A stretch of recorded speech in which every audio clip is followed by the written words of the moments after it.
अभी हम बात करेंगे थोड़ी सी जरा कनाडा की और दीगर मुल्कों की। हम तो बड़े काफ़ी अरसे से ये देख रहे हैं, वीडियोस इस तरह की आ रही हैं, इमिग्रेंट्स के खिलाफ एहतजाज हो रहे हैं, यूरोप में भी, कनाडा में भी, अमेरिका में भी। तो एक तरफ निकाला जा रहा है। अच्छा, मुझे लग रहा है हिकमत अमली अब यह है कि उन लोगों को निकाला जाए। बहुत से लोग ऐसे आ गए हैं कि जो उनकी गवर्नमेंट एड पर ही चलते हैं फिर। लेकिन खैर ये जो तब्दील किया उन्होंने, स्टार्टअप वीज़ा के तहत अपना बिजनेस कनाडा में खोल सकते हैं, डायरेक्ट बिजनेस वीजे भी दोबारा यानी कारोबार शुरू कर सकते हैं। तो ये क्या है, अब देखो, इसके बारे में हम जानते हैं। की आप बात कर रहे हैं वो एक है, लेकिन ये कि जो आपके लीगल इमिग्रेंट्स हैं जिनको अब नेशनल का एक स्टेटस मिल गया है, सिटीजनशिप मिल गई है, उनके बारे में तो ऐसे आप नहीं कह सकते। हाँ, वो जो कैंपेन्स चल रही हैं और एहतजाज हो रहा है वो क्या हो रहा है। अच्छा खैर, हमें अजमत मुजीब फारूकी ने ज्वाइन किया, जो कि एनालिस्ट हैं, सहाफ़ी हैं, कनाडा से हमें ज्वाइन किया।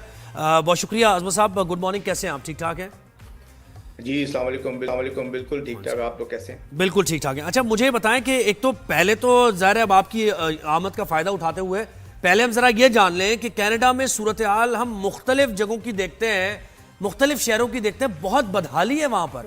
इकॉनमी बिल्कुल खत्म हो गई है, लोग सड़कों पर जिंदगी बसर कर रहे हैं, ड्रग्स, ये वो। एक्चुअल है क्या सूरत हाल कनाडा में?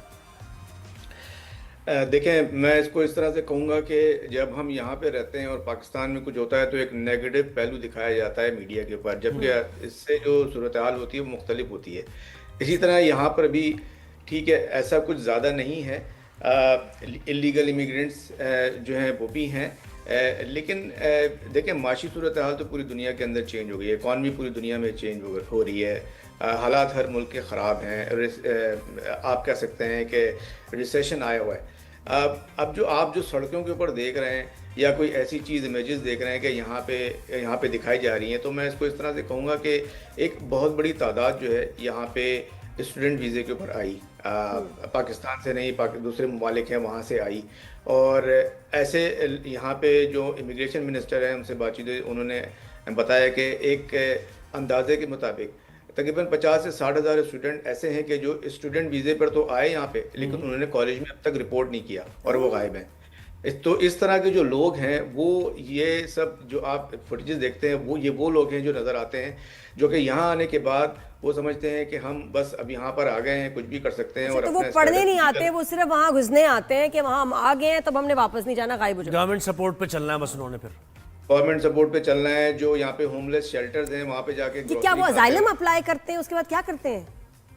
जी, मुख्तलिफ प्रोग्राम से। देखें, ये एक आपको पता है कनाडा जो है वेलफेयर स्टेट है और इसमें बहुत सारे प्रोग्राम्स हैं। तो इस तरह से जो भी उनका प्रोग्राम सूट करता है, आप सही कह रही हैं, रेफ्यूजी है उसमें भी वो अप्लाई करते हैं, या कोई और वर्क परमिट होता है उसमें वो अप्लाई करते हैं। हम इंडिया से देख रहे हैं बहुत से लोग, ये उसके बारे में मुझे बताइएगा कि इंडिया के लोग बहुत ज्यादा, या हम गलत देख रहे हैं, या सोशल मीडिया जैसे आपने कहा, जो भी वीडियो आप देखें इंडियंस को ब्लेम किया जा रहा है कि वो क्राइम्स में भी इन्वॉल्व हैं, उन्होंने कैप्चर कर लिया है, नेटिव्स को जगह नहीं देते हैं, वो जॉब्स के। ऐसा है? देखिए, अगर वीज़ों की तादाद अगर हम गिने तो 2021 से 2024 तक, मैं आप एक छोटी सी मिसाल देता हूँ कि अगर इंडिया से अगर आप कहेंगे तो तकरीबन 11 लाख स्टूडेंट आए हैं, वर्सेस पाकिस्तान से अगर आप कहेंगे तो तकरीबन 7,500 आए। तो ये एक बड़ा नंबर है, और जो आपको नज़र आ रहा है उसका जवाब आपको इसमें मिल जाएगा कि जब ज़्यादा तादाद में लोग आ जाएं तो जाहिर सी बात है मुख्तलिफ बैकग्राउंड से। अच्छा, ये अभी ये बताएं, नया प्रोग्राम क्या कनाडा का है कि जिसमें क्या इमिग्रेशन मिल रही है, नेशनैलिटी मिलेगी, या क्या है? देखिए, प्रोग्राम्स तो बहुत सारे आते रहे हैं। जैसे कि आपको मालूम है कि पिछले कई चंद सालों में इमिग्रेशन मिनिस्टर बड़ी तेज़ी से चेंज हुए। अभी मार्क कार्नी आए हैं, वज़ीर आज़म भी चुने थे। जब कोई नया मिनिस्टर आता है तो एक नया प्रोग्राम लेकर आता है। तो ये क्या प्रोग्राम है? स्टार्टअप प्रोग्राम्स हैं, बिजनेस प्रोग्राम्स हैं, ये आ रहे हैं। स्टार्टअप प्रोग्राम में भी डिफरेंट प्रोग्राम्स है उसमें, लेकिन एक जो बड़ा यूनिक सा एक जो प्रोग्राम है जो आज मैं आपको बताऊं, वो कहलाता है ICT। और ICT ये है इंटर कंपनी ट्रांसफ़र। यानी इसमें ऐसा होता है कि अगर किसी भी मुल्क में एक इस्टेब्लिश कंपनी है और उसकी अपनी ब्रांचेस भी हैं, तो वो यहाँ पे कनाडा में एक कॉन्ट्रैक्ट कर सकते हैं यहाँ की लोकल कंपनी के साथ और अपनी ब्रांच खोल सकते हैं और यहाँ पे अपना बिजनेस वो चला सकते हैं, जिसके अंदर कोई ज़्यादा रिक्वायरमेंट नहीं है जैसे स्टार्टअप वीज़े की रिक्वायरमेंट होती है। LMIA की ज़रूरत नहीं है, जो कि एक वर्क परमिट का एक लेंथी प्रोसेस है। तो एक बड़ा सा सिंपल सा एक बड़ा यूनिक सा प्रोग्राम है ये।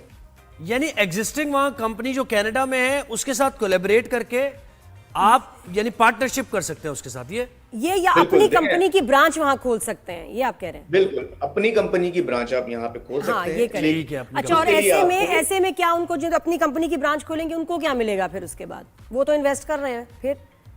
देखें, अपनी कंपनी की वो ब्रांच खोल रहे हैं, यहाँ पे उनको एक पार्टनरशिप करनी पड़ेगी। यहाँ पे जो भी बिजनेसमैन है या जो कंपनी है उसमें मुख्तलिफ पार्टनरशिप है, यानी 100% भी आप शेयर उनके साथ कर सकते हैं, 50-50 कर सकते हैं, 49-51 कर सकते हैं। लाइक अ आपने स्पॉन्सर, अपने- लाइक अ स्पॉन्सर। जी।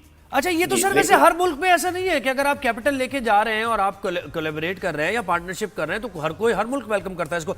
मुझे बताएं, जैसे अपना स्टार्टअप करना चाह रहे हैं, मिनिमम कितना कैपिटल और कौन सा बिजनेस ऐसा हो सकता है जिसमें आप जा सकते हैं और खोल सकते हैं?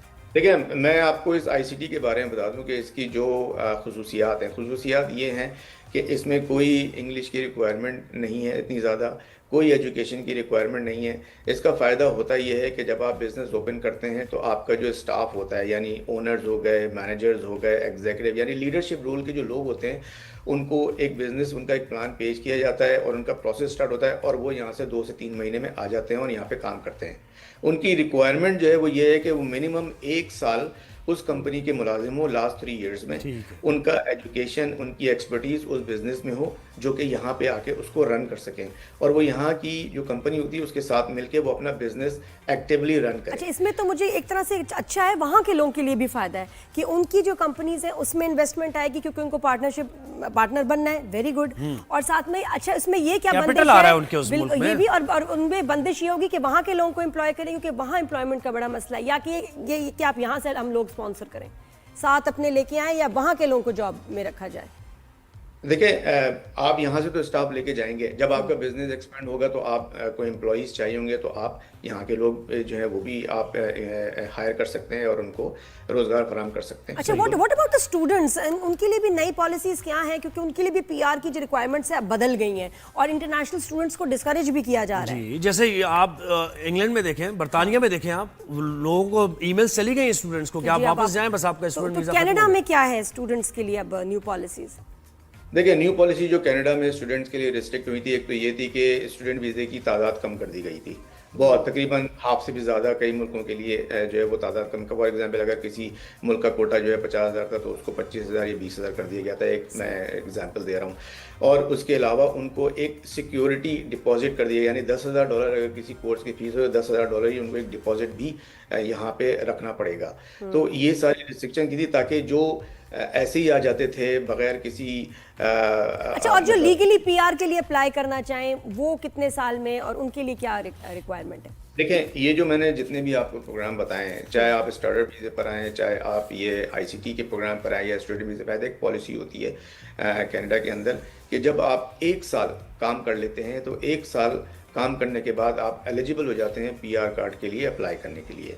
और जब पीआर कार्ड अप्लाई होता है तो आपने जिस अपनी प्रोफेशन में काम किया होगा तो उसकी बेसिस के ऊपर आपका पीआर कार्ड का प्रोसेस स्टार्ट हो जाता है। और वो 1 साल भी फुल टाइम वर्क जॉब होनी चाहिए, पार्ट टाइम नहीं होने चाहिए। ये पहले फुल नहीं टाइम था। वर्क अपने प्रोफेशन में और आपकी डिग्री भी उससे रिलेटेड हो। लेकिन बहुत बात शुक्रिया वही है ना, आजमत अभी तो साहब। जॉब्स ही नहीं है, अभी तो बड़ा बहुत मसला हुआ है देखिए, स्टूडेंट्स के आखिर लिए। आखिर में मैं आपको एक बात यहाँ पे कहता चाहूँ। देखिए, सोशल मीडिया पे आप देखते होंगे और बहुत से लोग जो हैं वो कहते हैं जी कनाडा आ जाइए, हम आपको 3 हफ्तों में वीज़ा दिला देंगे, खाना भी मिलेगा, रिहाइश भी मिलेगी, नौकरी भी मिलेगी। ये मैं बहुत देखता हूँ। तो ये मैं यहाँ आपकी तवज्जो से बताना चाहूँगा कि ऐसा कोई भी प्रोग्राम नहीं है ऑफिशियली। कनाडा की ऑफिशियल वेबसाइट है cic.gc.ca, उस पर जाइए, उसमें सेल्फ असेसमेंट टूल है, आप अपना सेल्फ असेसमेंट करिए, इन सारी कैटेगरी में आप एलिजिबल होंगे, आप आइए। आप नहीं कर सकते तो आप एक प्रॉपर इमिग्रेशन कंसल्टेंट को हायर कीजिए।